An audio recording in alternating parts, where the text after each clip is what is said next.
Hello, my friends, and welcome back. Thank you very much for being with me again today.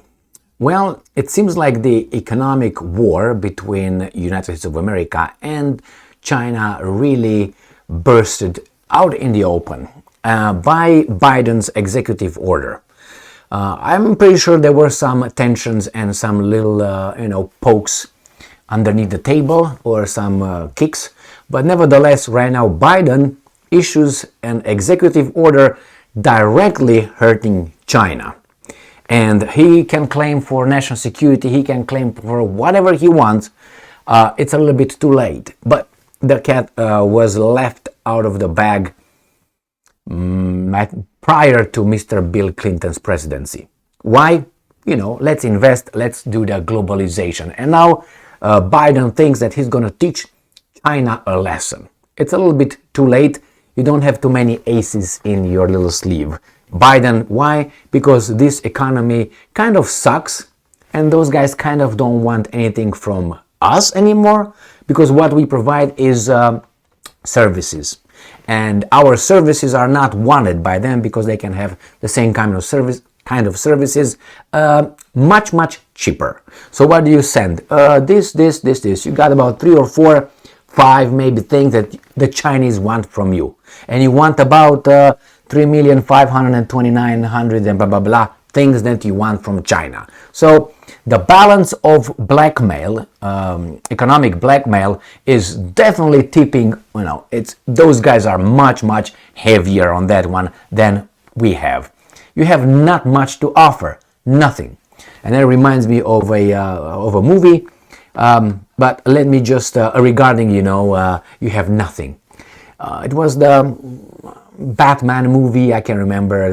It was, I think, one of the last ones with the best Joker guy over there. The guy who killed himself eventually. Not the Joker, the actor. Unfortunately, I think he was 27. I can't remember his name. Lean, whatever his name was. But anyway, it was fantastic. I think that would have been I don't know if it wasn't.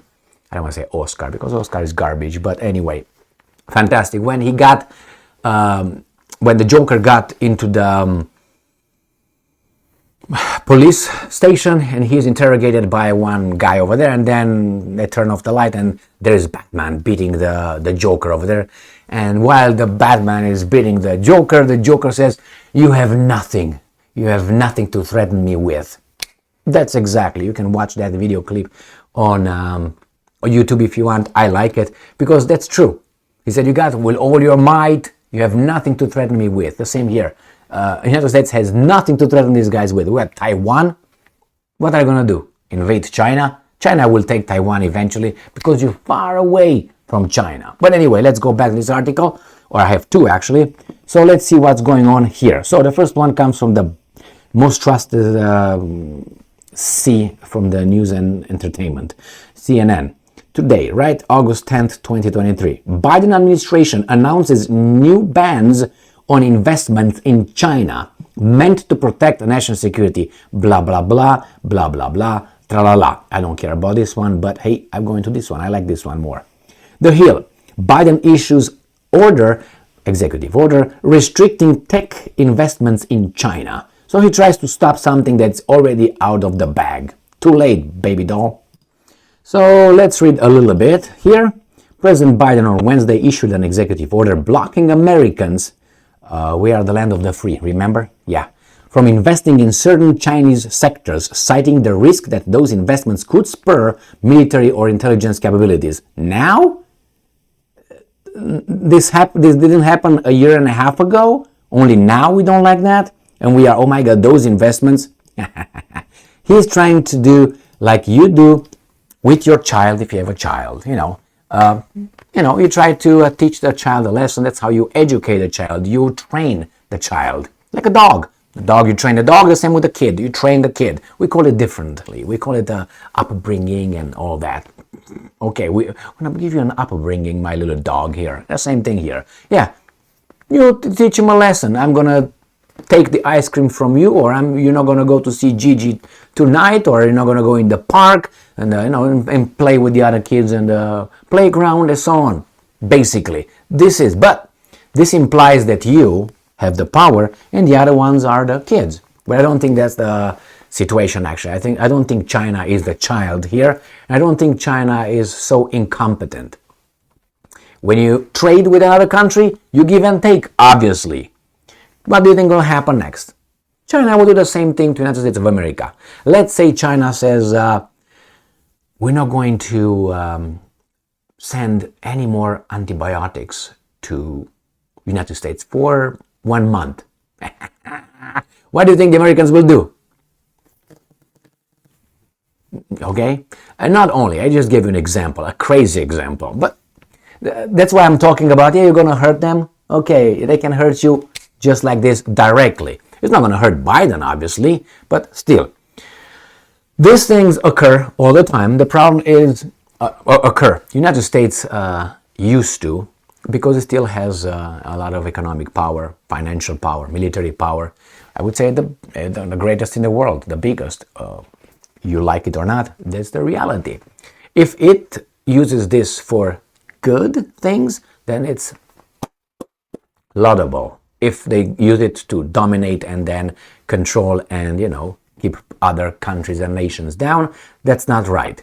So it seems like when these guys don't like what other countries are doing, they start imposing sanctions and they try to get them like you get your child to do the right thing. But the right thing as a parent is not the right thing that you think, okay, this guy makes too much noise. You try to get the kid to succeed in life. That should be your training of your child.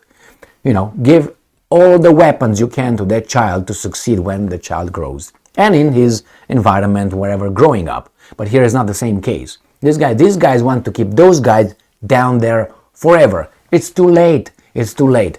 And this obviously will clearly, I don't know if it's further, because I think they're already like this, United States and China, and moving China further to the friendly Russia.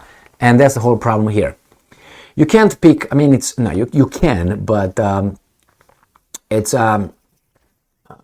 counterproductive sometimes to pick on two enemies, strong enemies in the same time, obviously, right? So yeah, you fight militarily, economically, and all that, financially and politically, the Russians, and they want to fight out these guys. Yeah, but the problem is these guys are almost always fight with others in the front row, right there, in the front line. And they're always behind. And when they go in, they don't go by themselves because they're too courageous to do that. They always bring other weasels. You come here, Germany, France, Great Britain, other weasels from NATO, and then they go and spread freedom and democracy, and then they stay over there, and then you know what they do? They reconstruct the country that was destroyed by, never mind, anyway. And they reconstructed, rebuilt the country as they did with Iraq. Did you see what's over there? Did you see those skyscrapers over there in Baghdad? Oh my God, all those golden flat autobahns that we built over there. Thank you very much for being with me again today. Stay strong, stay smart, look for the truth, and be just. It's going to hurt us, it's going to hurt them, and the world is going to be divided. Hey, that's diversity for you.